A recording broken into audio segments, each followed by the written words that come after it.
श्री राम जय राम जय जय राम। श्री राम जय राम जय जय राम। श्री राम जय राम जय जय राम। श्री राम जय राम जय जय राम। श्री राम जय राम जय जय राम।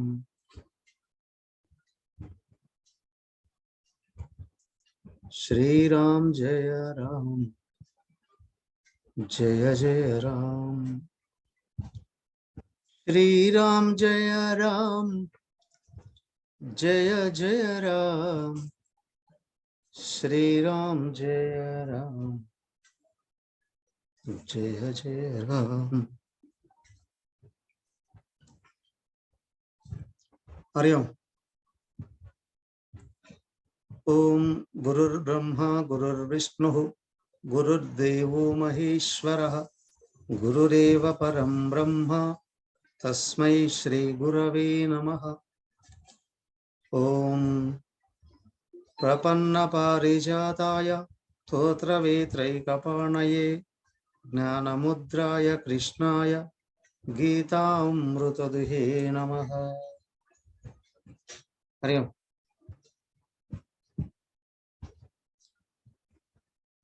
ఎక్కడున్నాం?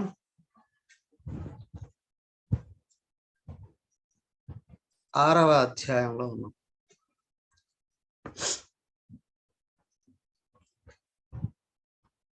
ఆత్మ సంయమ యోగము అని మరియు ధ్యాన యోగం అని 2 పేర్లు దీనికి.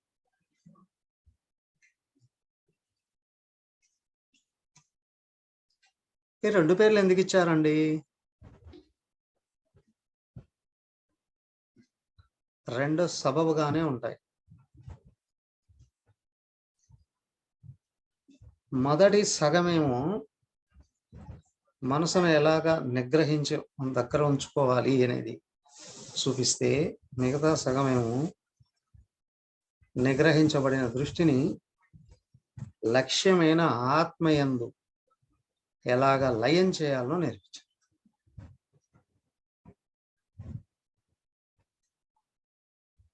మనసు ఉంది అంటే ప్రపంచంలో ఉంది అని అర్థం.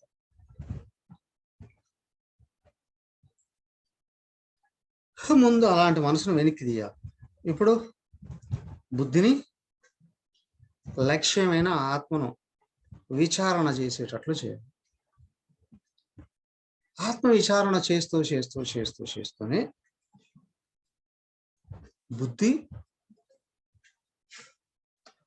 బుద్ధి మీద ఉన్న అహంకారం ఆత్మలో కరిగిపోతాయి.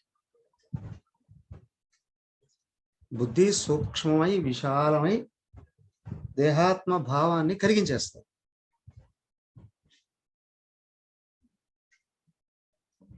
అక్కడ మనసు బుద్ధి అనేది 2 ఉండవు. ఇంకా ఆత్మ దృష్టితో కూడిన పరిపూర్ణమైన ప్రేమ మాత్రమే ఉంటారు. ఈ 2 నేర్పించారు ఈ అధ్యాయంలో. కాబట్టి కొంతమంది ఆత్మ సంయమ యోగం అంటారు, కొంతమంది ధ్యాన యోగం అని అంటారు. 2 కరెక్టే. మొత్తానికి మన గురువు గారు ఏమో ఆత్మ సంయమ యోగం, అమ్మగారు ఆత్మ సంయమ యోగం అనేసి.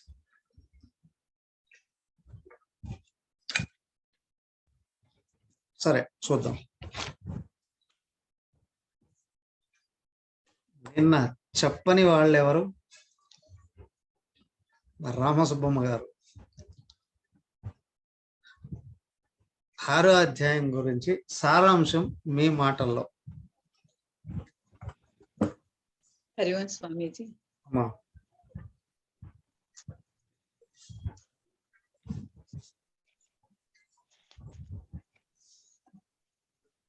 ధ్యానయోగంలో ముందుగా ఎలా కూర్చోవాలి, ఎట్లా ఉండాలనేది చెప్పుకొచ్చారు. స్థిరంగా కూర్చొని వెన్నెముక, మేడ, శిరస్సు నిటారుగా ఉంచి కూర్చొని మనస్సును ఎటువైపుకి పోనివ్వకుండా ముందు చిత్రపటం చూస్తూ తర్వాత నెమ్మదిగా మనస్సుని ఆత్మవైపుకి తిప్పుకుంటూ ఆత్మని ధ్యానించాలి చెప్పుకొచ్చారు స్వామీజీ.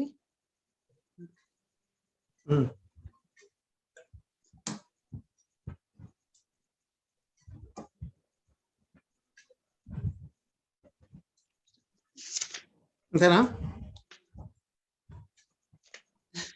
ఇంకా ఎవరైనా?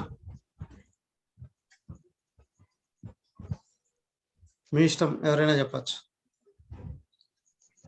అందరూ వీడియో ఆన్ చేసుకోండి.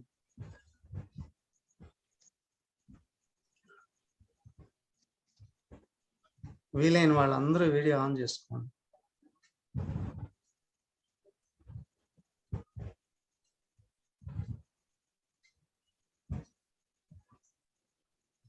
అర్జునుడు మనస్సు చంచలమైంది కదా అని అడిగినప్పుడు భగవంతుడు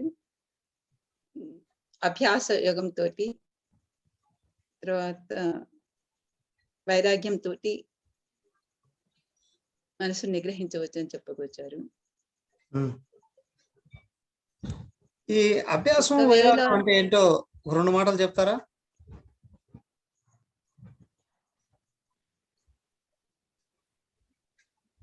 అభ్యాసం వైరాగ్యం అంటే ఏంటో 2 మాటలు. అభ్యాసం అంటే మనసుకి క్రమశిక్షణగా ఇస్తూ అభ్యాసం చేసుకుంటూ రావాలి. వైరాగ్యం అంటే మనకి వివేక వైరాగ్యాలు చెప్పుకొస్తారు కదా స్వామీజీ, తత్వబోధులు అట్లా. కానీ నాకు అనిపించింది వైరాగ్యం అంటే ఇప్పుడే చెప్పుకున్నాం కదా, మనసును ప్రపంచం నుండి వెనక్కి లాగడం.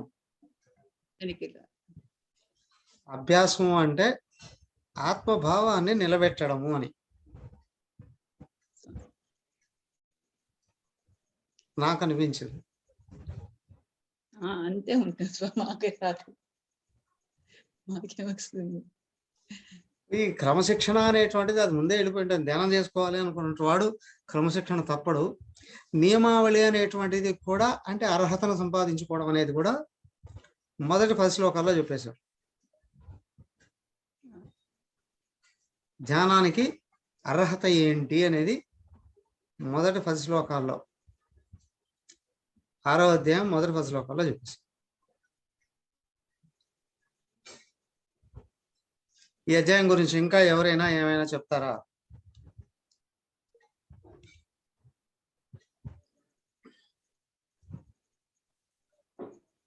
ఏమండి శ్రీనివాస్ గారు ధ్యానం చేస్తున్నారు కదా?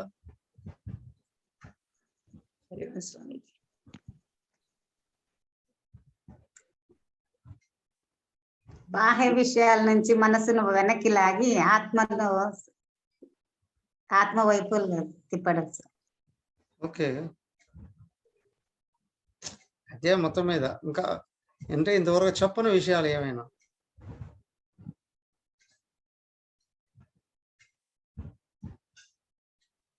హరివం స్వామి, మనసుని సంయమనం చేయడం అంటే మొదట ఆ సంయమనం కుదరలా అనేటప్పటికి ఫస్ట్ కర్మయోగమే చేయమన్నారు స్వామిజీ.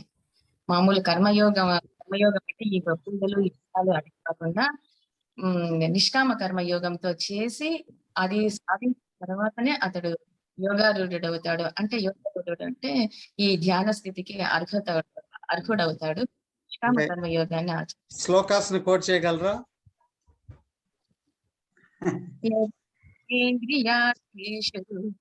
కర్మస్వనుషజ్యతే యోగారూఢస్య తస్యైవ శమః కారణముచ్యతే. అంటే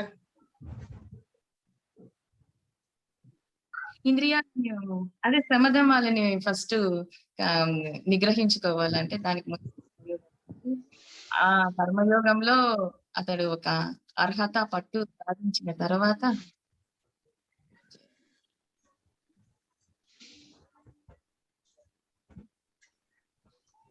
అలాగే సుహుర్ నృత్య యుధాసేన మధ్యస్థ ద్వేష బంధుషు, ఇలాంటివన్నీ మనం భౌతిక వ్యవహారాలు అంటే ఇలాంటి క్వాలిటీలు పెంపొందించుకుంటా అన్నప్పుడు ఆటోమేటిక్ గా మనసు అనేది కొంచెం సమయం పొందుతుంది, ధ్యానానికి అర్హత సాధిస్తుంది. మీరు ముందు చెప్పిన శ్లోకంలో యదాహి ఇంద్రియార్థేషు నా కర్మసు నా అనుసజ్జతే, ఎవడు కర్మలలోనూ తగులుకోకుండా ఉంటాడో, ఎవడు ఇంద్రియాలతోనూ తాదాత్మ్యం లేకుండా ఉంటాడో, అంటే ఇంద్రియాలంటే విషయాల్లో, కర్మలలోనూ ఇరుక్కుపోకుండా విషయాలలోనూ ఇరుక్కుపోకుండా అలాగే ఆలోచనలలో కూడా ఇరుక్కుపోకుండా మూడింటిని వదిలేసిన వాడు సన్యాసి, యోగారూఢుడు.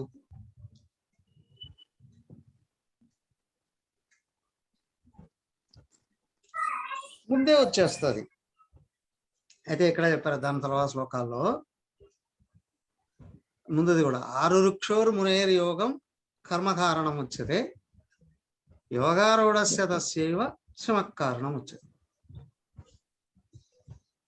మనసును నిగ్రహించుకోవాలి అనుకుంటే కర్మయోగం చేయాలి, మన తత్వాన్ని అందుకోవాలి అని అనుకుంటే ధ్యానయోగం జ్ఞానయోగం చేయాలి, మనసును లేకుండా చేయాలి. రెండు దానికే చెప్పింది. ధ్యానం అని అంటే సాధన అన్నప్పుడు మొదటిది కర్మయోగం, రెండోది జ్ఞానయోగం. కర్మయోగంలోనే కోరికలను వదిలేసుకోవాలి, జ్ఞానయోగం దగ్గరకు వచ్చేటప్పటికి తత్వాన్ని అందుకోవాలి. నాకు ఏమీ కోరికలు లేవు కదా, ఇంకా అంతా జయించేశాను అని అనుకున్నా మళ్ళీ వెళ్ళిపోయి పడిపోతుంది. ఎందుకంటే కొద్ది రోజులకు మనసు మళ్ళీ లేస్తుంది, ప్రపంచ రహిత స్థితికి వెళ్ళాలి. అంటే నేను ఆత్మను అయి ఉన్నానని అనుభవ స్థితికి రావాలి. అనుభవ స్థితి రావాలి శ్రవణ మరణ నిధిధ్యాసన, అదే జ్ఞానయోగం. ఆత్మ విచారణని శ్రవణ మరణ నిధిధ్యాసలు అంటే ఆత్మ విచారణను పైకి తీసుకొని వస్తాను. నేను ఆత్మను అయి ఉన్నాను, అనాత్మను కాదు. ఈ విచారణ ఎక్కడ ఏ వ్యక్తిలో అయితే నిరంతరం కొనసాగుతుందో వాడు ఉత్తమోత్తమైన సాధకులు అని.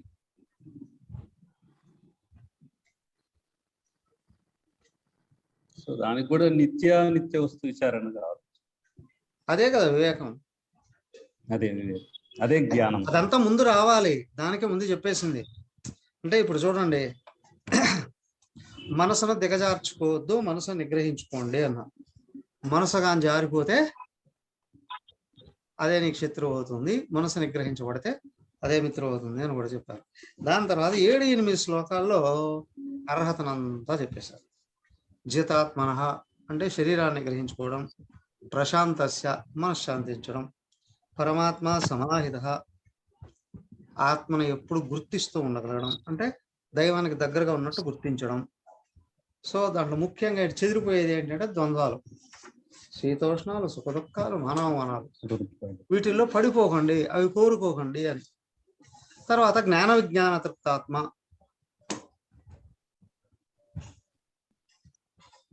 శాస్త్రజ్ఞానము ఉండాలి, విచారణతో కూడిన అనుభవ జ్ఞానం ఉండాలి. కేవలం శాస్త్రమే ఉంది అంటే టిప్స్ మరి చెప్పేస్తానండి. భగవద్గీత ధృతరాష్ట్ర వాచ దగ్గర నుంచి సంజయ వాచ వరకు చివరికి అన్నీ చెప్పేస్తానండి అంటే లాభం ఉండదు. దృష్టి శాస్త్రం మీద కాదు, తత్వం మీద పెట్టుకొని దేహేంద్రియ ప్రాణ మనోబుద్ధుల్ని పరిశీలిస్తూ ఆత్మదృష్టిని పైకి తెచ్చుకోవాలి. అది విజ్ఞానం. ఇటు వచ్చి ఏంటంటే నేను ఆత్మను అనే స్థితిని వృద్ధి చేసుకోవడం విజ్ఞానం. జ్ఞానం శాస్త్రం, విజ్ఞానం అనుభవం. కూటస్థ శరీరేంద్రియ మనోబుద్ధులకు పైన ఉన్నట్టు గుర్తించడం. శరీరేంద్రియ మనోబుద్ధులు తన అధీనంలో ఉంచుకోవడం. వాటిని ఎప్పుడు తనను వదిలి వెళ్ళనివ్వకుండా పట్టుకోవడం. ఎటొచ్చి ఏంటంటే తన ఎవరు అనే విషయం మర్చిపోతే అవి లేస్తాయి, అహంకారం లేస్తాయి, మూడింటిని పట్టుకొని వెళ్ళిపోతాయి.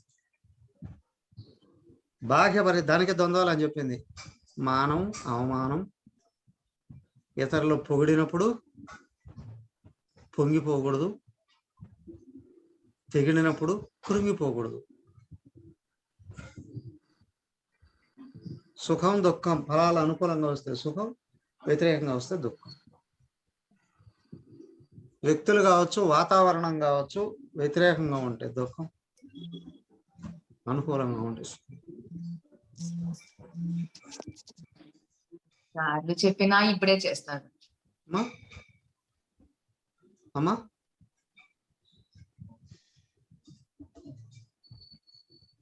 సో కాబట్టి అండి, కూటస్థ మూడింటికి ఎప్పుడు పైన ఉండడం.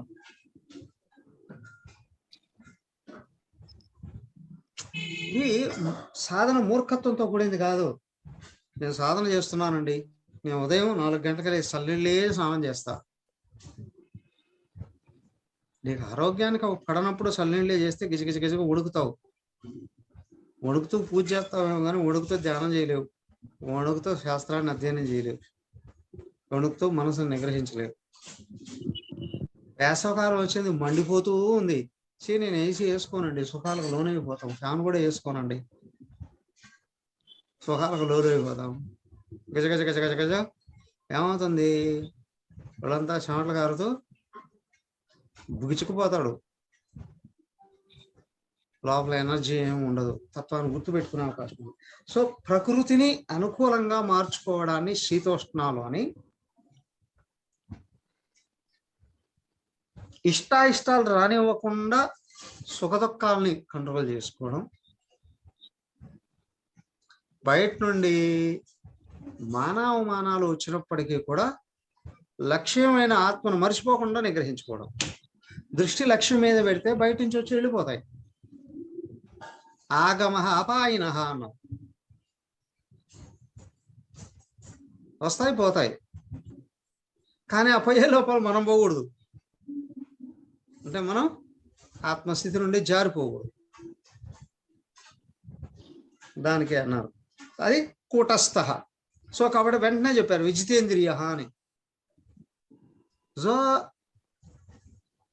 దేహ ఇంద్రియాలు యందు తాదాత్మ్యమే అహంకారం.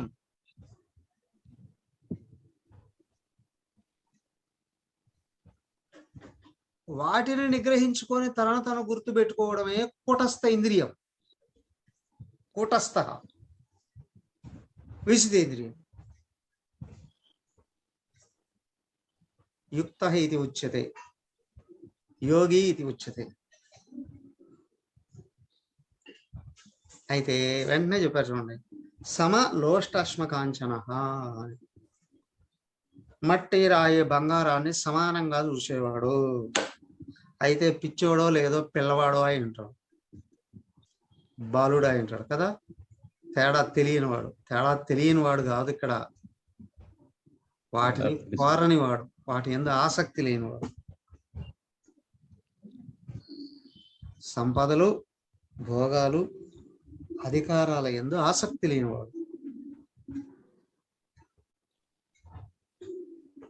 ఆసక్తి లేకపోతేనే వాటిలో పడి కొట్టుకోకుండా ఉంటాడు, సుఖంగా చూస్తారు.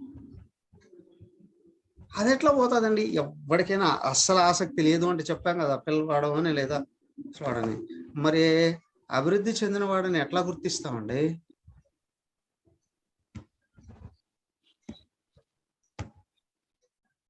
అంటే ఒకటే, వీటికంటే గొప్పదైన ఆత్మను ఆశ్రయించి ఉన్న వాడికి ఇవి చిన్నగా కనిపిస్తాయి. పైగా ఇదంతా అనాత్మే కదా, మాయే కదా, నిజం కాదు కదా అని తెలుస్తుంది. ఇలా అనంతమైన కాలంలో చూస్తే ప్రపంచమే లేదు. అది చూసే శక్తి ఎప్పుడు వస్తుంది? అనంతుడై ఉన్న ఆత్మ నీ స్వరూపంగా గుర్తించడం.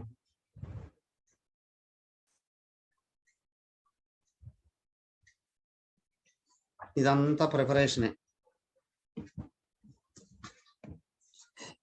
అది కూడా చెప్తాను. ప్రపంచంలోకి వచ్చి జనాలతో వ్యవహరిస్తూ ఉన్నా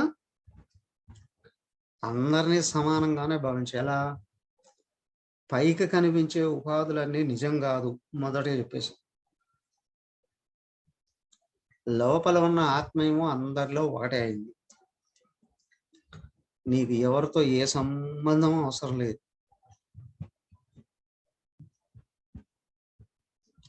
భగవంతుని కావాలి అనుకున్నవాడు బాహ్యంగా ఎవరితో ఏమాత్రం కొంచెం తాదాత్మ్యం వచ్చినా ఈడ్చి కొడతాడు భగవంతుడే.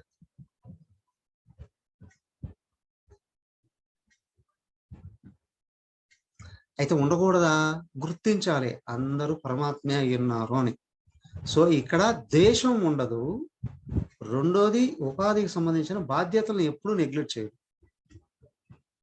అది గుర్తుంచుకోవాలి. భయపడచ్చు, భార్య క్లాస్ వింటుంటే భర్త భయపడవచ్చు, భర్త క్లాస్ వింటుంటే భార్య కూడా భయపడచ్చు. ఇట్లాంటి చోట్ల డైరెక్ట్ గా నేనే చూసాను. అవునా? ఏ సంబంధం వద్దు అంటే, సంబంధం వద్దు అంటే అక్కడ అజ్ఞానంతో సంబంధం వద్దు అని. బాహ్యంగా గృహస్థాశ్రమంలో ఉన్న వానప్రస్థంలో ఉన్న వాళ్ళ బాధ్యతలు వాళ్ళు గుర్తుండాలి, తప్పనిసరిగా నిర్వర్తించాలి. ఎవరైనా అంతర్ముఖంగా చూసినప్పుడు అందరూ పరమాత్మయే అయి ఉన్నారు అనే దాంట్లో రాగద్వేషాలు ఎగిరిపోతాయి. ఇది స్లోగా లోపల గుడ్డు పిల్లగా మారినట్లు కింద పండుగ మారడం అనేటువంటిది ఎలా అయితే అవుతుందో అలాగా స్లోగా లోపల పరిపక్వత, మాయా ప్రపంచం మీద ఉన్న తాదాత్మ్యమైనటువంటి మురికి స్లోగా ఫిల్టర్ అవుతూ వస్తుంది. సో బయట ఎవరికి భయం రాదు, ధైర్యం వస్తుంది. అనుమానం రాదు, నమ్మకం వస్తుంది.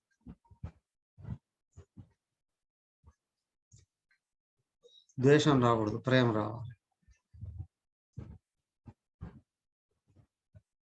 సో కాబట్టి ఏంటంటే ఇదంతా మిళితమై రావాలంటే దానికే చెప్పారు, దైవీ గుణాలను పెంపొందింప చేసుకో.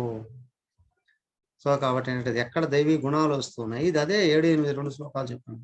7, 8, 9 3 శ్లోకాలలో వాస్తవంగా చెప్పాలంటే ఇదంతా దైవీ గుణాలను వృద్ధి చేసుకోవడమే. సో 10వ శ్లోకం దగ్గరకు వచ్చేటప్పటికి ఏం చెప్పాడు? ఇదంతా ప్రిపరేషనే. డైరెక్ట్ గా మనోబుద్ధులను ఎట్లా ఏకాగ్రం చేయాలి. యోగి ఏం చేతి సతం ఆత్మానం రాశిస్థిత ఏకాకి యతచిత్తాత్మ నిరాశీ అపరిగ్రహ. ఇది ముఖ్యమైనది. ఏకాకి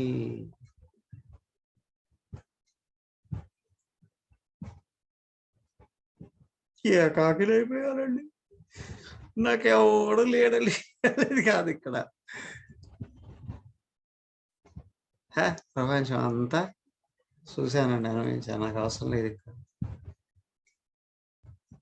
ఒంటరిగా అంటే మనసును ఆపి ఏకత్వాన్ని గుర్తుంచుకోవడంలో ఉన్న సుఖం గుర్తించానండి. మళ్ళీ యత చిత్త ఆత్మ, దేహం ఇంద్రియాలు, దేహం మనస్సు విషయాల్లోకి లాగనివ్వకుండా చూసుకోవాలి. ఏదో ఒక తాదాత్మ్యమే, రాగము దేశము కొట్టి ఉన్నదంతా దోచుకుని వెళ్ళిపోతాయి. ఏంటి ఉన్నది? సంపాదించుకున్న సాధన.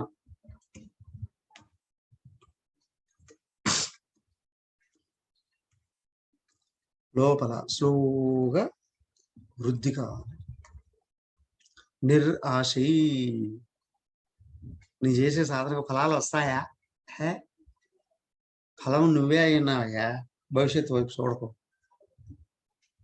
అపరిగ్రహ. ఇదిగో ప్రపంచంలో దేన్ని పట్టుకో, దేని చుట్టూ తిరగనివ్వు మనసుని. అప్పుడు నువ్వే పరమాత్మవు.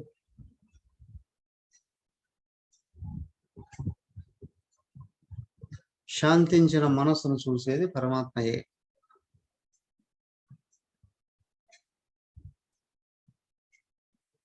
అలజడులతో కూడిన మనసులో కొట్టుకుపోయేది జీవ. మీకేం తెలుసులండి మా బాధ్యతలు, మీకేం తెలుసులండి మా బాధలు, మీకేం తెలుసులండి మా కష్టాలు, మీకేం తెలుసులండి మా సమస్యలు, మీకేం తెలుసులండి మా ఒత్తిడి, మీకేం తెలుసులండి. తెలుసుకోవాల్సిన అవసరం ఏంటి? ఇట్లా అనేవాడు తెలుసుకోవాల్సింది ఒకటి, నువ్వెవరో తెలుసుకోవయ్యా.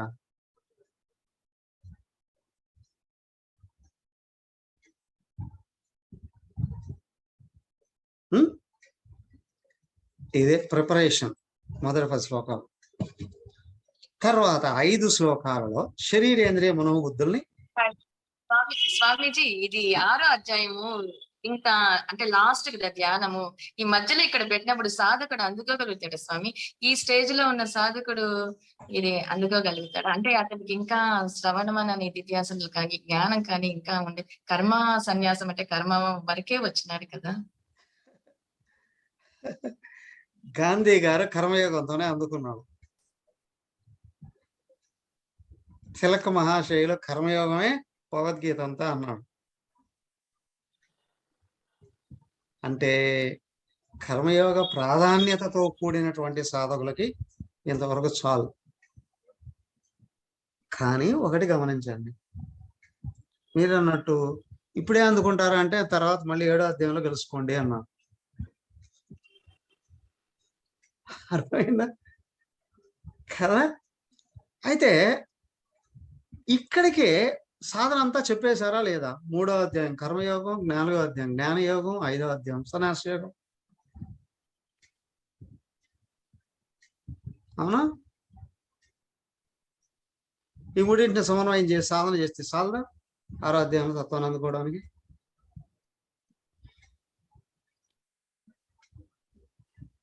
అది కాదండి, నాకు భక్తి అంటే ఇష్టం అండి, భక్తిని గురించి చెప్పలేదే. సరే రా 7వ అధ్యాయంలో కలుసుకుందాం అన్నారు. అర్థమైందా?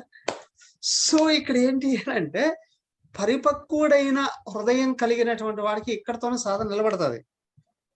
లేదండి అందరి గురించి కామన్ గా చెప్తూ ఉండేటప్పుడు ఏమవుతుంది అని అంటే స్లోగా పరిపక్వత చెందుతూ ఉన్నటువంటి వాడికి క్రమంగా శ్రవణం చేయడం అనేటువంటిది ఏదైతే ఉందో నెమ్మదిగా పరిపక్వతకు దారితీస్తుంది. సాధకుడి యొక్క అర్హతను బట్టి క్రమంగా ముందుకు. ఇప్పుడు ధ్యానం చేస్తున్నారు అని అనుకోండి, ఈ అధ్యాయం తీసుకోవాల్సిందే కదా. ఒకటి, ధ్యానం ఎప్పుడు చేస్తారని అన్ని అయిపోయిన తర్వాత చేస్తామండి అంటే మనసు నిలబడుతుందా? లేదు. కాబట్టి ఏం చేయాలి? ఇక్కడ నుంచి ప్రాక్టీస్ చేద్దాం అని. ప్రాక్టీస్ అనేది కర్మయోగం దగ్గర నుండి రోజంతా పని చేసిన ఉదయం సాయంత్రం అయినా కూర్చొని మనసుని శాంతింపజేయడానికి కృషి చేయండి. కూర్చుంటూనే ధ్యానంలో తత్వం అందుకుంటామా? క్రమంగా ముందుకెళ్తూ ఉండాలి. కాబట్టి ఇక్కడ నుంచి రోజు ఈ అధ్యాయం దగ్గరకు వచ్చామంటే రోజు కొంచెం ధ్యానం ప్రాక్టీస్ చేస్తూ రావాలి. ఒక్కడే గుర్తుంచుకోవాలి. ఉన్నారు కదా, ధ్యానం అంటే మొదట పరుగులు తీసే మనసును ఆపండి. ఎలాగా?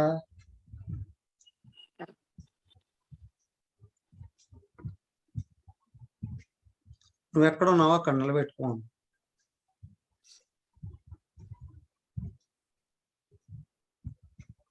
ఎలా అండి? అదిగోండి 11వ శ్లోకం అండి కదా. మొదట మనసును ఎట్లా నిగ్రహించుకోవాలనో 11వ శ్లోకం నుండి 15వ శ్లోకం వరకు చెప్పేశారు. వాస్తవానికి 14వ శ్లోకం వరకు మనసును వెనక్కి లాగే చెప్తే 15వ శ్లోకంలో మనసును తత్వంలో నిలబెట్టేది ఎట్లా చెప్పేస్తారు. 5 శ్లోకాల్లోనే చెప్పేస్తారు ధ్యానం అంతా. అవునా? 11లో ఏం చెప్పారండి? ఎలా కూర్చోవాలనో చెప్పారు. ఎక్కడ, ఎప్పుడు, ఎలా, దేని మీద అయిపోయింది. ఇదంతా ఒక పాయింట్లో చెప్పాలరా అంటే నీకు ధ్యానం చేస్తూ ఉన్నంత వరకు ఇతరులు ఎవరు ఆటంకం కలిగించకుండా ఉన్న ప్రదేశంలో శుచిగా కాళ్ళు చేతులు కూడా గుర్చుకోకుండా ఉండేటట్లుగా ఆసనాన్ని ఏర్పాటు చేసుకొని కూర్చో. బస్ పరిగెత్తుకుంటూ ధ్యాన మందిరం ఎక్కడ ఉందో ఎత్తుక్కుంటూ వెళ్తానండి, లేదా కాశీకి వెళ్తా, గయాకి వెళ్తా, ప్రయాగ్కి వెళ్తా అంటే సంవత్సరానికి ఒకసారి కూడా వెళ్ళలేవు. ఎప్పుడు ధ్యానం చేసేది?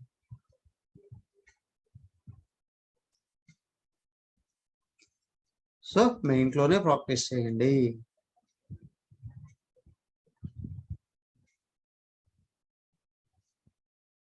రెండు, ఇంద్రియాలు మనసు బుద్ధిని ఏకాగ్రపరుచుకో.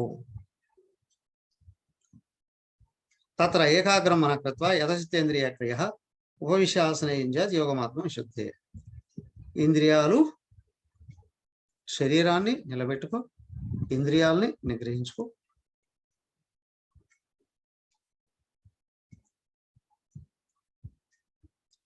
అనవసరమైన చర్యల దేహంలో రానియకుండా చూసుకో. కూర్చొని అయ్యా ధ్యానం దేని కొరకు? ఏమంటే నేను ధ్యానంలో కూర్చుంటే స్వర్గానికి వెళ్తానా, వైకుంఠం వెళ్తానా, కైలాసం వెళ్తానా, లేదా విష్ణుదేవుడు నాకేమైనా వరాలు ఇస్తాడా, శివుడు ఏమైనా తల మీద చెవి పెడతాడా, నేను అట్లాగా అందరి చేత పూజలు అందుకునే మహాత్మునే అయిపోతాను? కాదు. ఆత్మ విశుద్ధయే యోగం విద్యాత్తమం. మనసు శుద్ధం చేసుకోవడానికి యోగాన్ని అభ్యసించు. ఇది లక్ష్యం, మార్గం. మనశుద్ధి అయ్యే కొద్దీ మనశ్శాంతి ఇస్తుంది. శాంతించినప్పుడు తనెవరో గుర్తు చేసుకునే అవకాశం వస్తుంది కదా. తర్వాత మళ్ళీ ఇంకోటి, సమంకాయ శిరోగ్రీవం ధారయన్నచలం శిరః సంప్రేక్షణాసికాగ్రం స్వం దిశశ్చనవలోకయం. దీంట్లో భౌతికంగా యోగం గురించి చెప్పారు, యోగ మార్గంలో సాధన చెప్పారు. అంతర్గతంగా జ్ఞానయోగ సాధన చెప్పారు. శరీరం, మెడ, తల నిటారుగా పెట్టుకో. కొంతమంది అడుగుతూ ఉంటారు, స్వామి నేను ధ్యానం చేసేటప్పుడు చుట్టు వంగిపోతానే అని. నిద్రన ఏంటది, లేదా పరద్ధానం ఏంటది?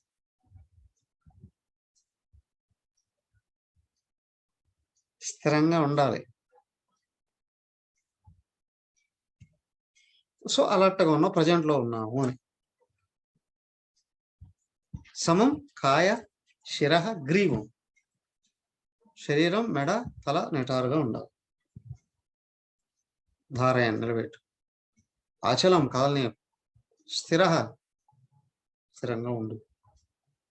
దీనివల్ల ఏమవుతుంది అంటే మెడలో ఉన్న వెన్నుముక దగ్గర నుండి, వెన్నుముకలో నుండి ఏం కాదు, వెన్నుముక వెంట రక్తనాళాలు అన్నీ ఉంటాయి.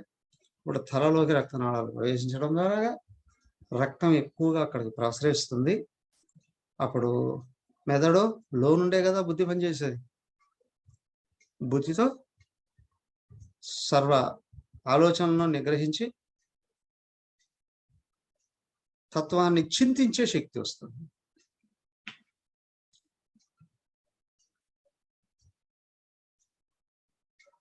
సంప్రేక్ష నాసికాగ్రం స్వం.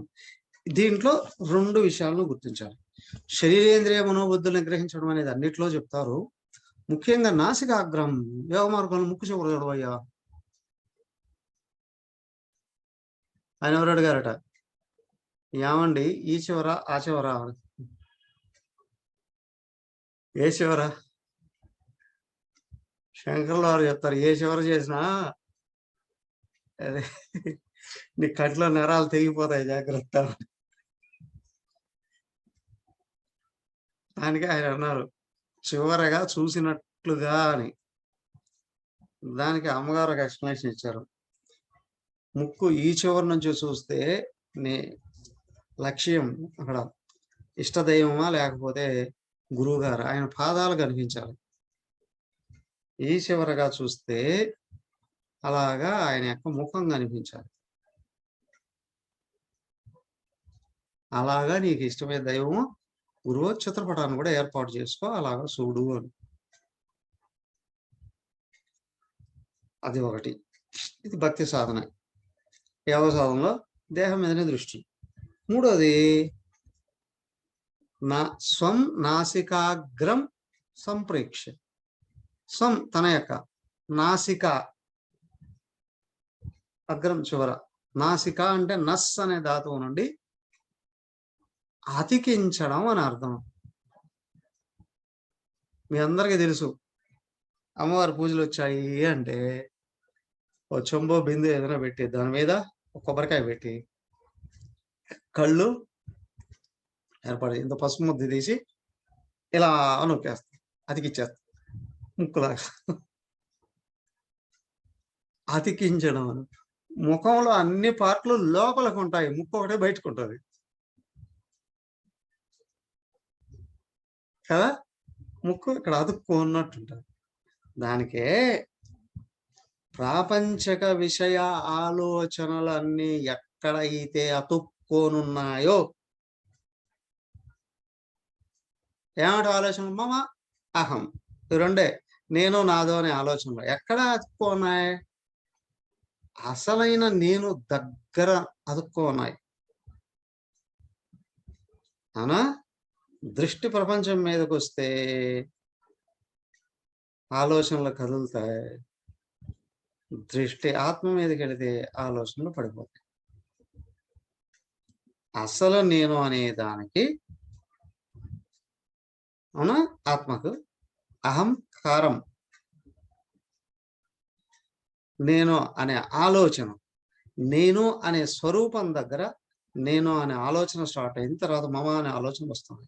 కాబట్టి ఈ నేను అనే దానికి ఆధారం ఏదో దాన్ని చూడు, సంప్రేక్ష, బాగా చూడు. దృష్టి పూర్ణంగా ఏకాగ్రం చేసినప్పుడు నేనులో ఆగిపోతుంది. అప్పుడు నన్ను నేను గుర్తిస్తే అందరూ నేనే. కానీ ఇక్కడ అందరూ అనేది అస్సలు నిజం కాదు, మిథ్య. అలా లేచి కాలగర్భంలో ఒక చోట లేచి ఇంకో చోట పడిపోతూ ఉన్నాయి సర్వనామరూపాలు. కానీ అసలైన నేననేది ఎప్పుడూ ఉంది, ఒక్కటే, అది అంతటా ఉన్నది, అన్నిట్లో ఉన్నది. బహిర్ముఖంగా చూస్తే అనేకం, అంతర్ముఖంగా చూస్తే పవరు ఒక్కటే, దాని చేత పనిచేయబడే ఉపాధులు అనేకం. సముద్రం ఒకటే, కదిలే అలలు అనేకం. బంగారం ఒకటే, వ్యక్తమైన ఆభరణాలు అనేకం. నేను అనేది ఒకటే. దృష్టి దాని దగ్గరకి తీసుకెళ్ళి ఇప్పుడు దిశ అనవలోకయం, ఇంక దేని మీదకి పోనీకు దృష్టి. అవునా? ఇదంత వరకు ప్రిపరేషన్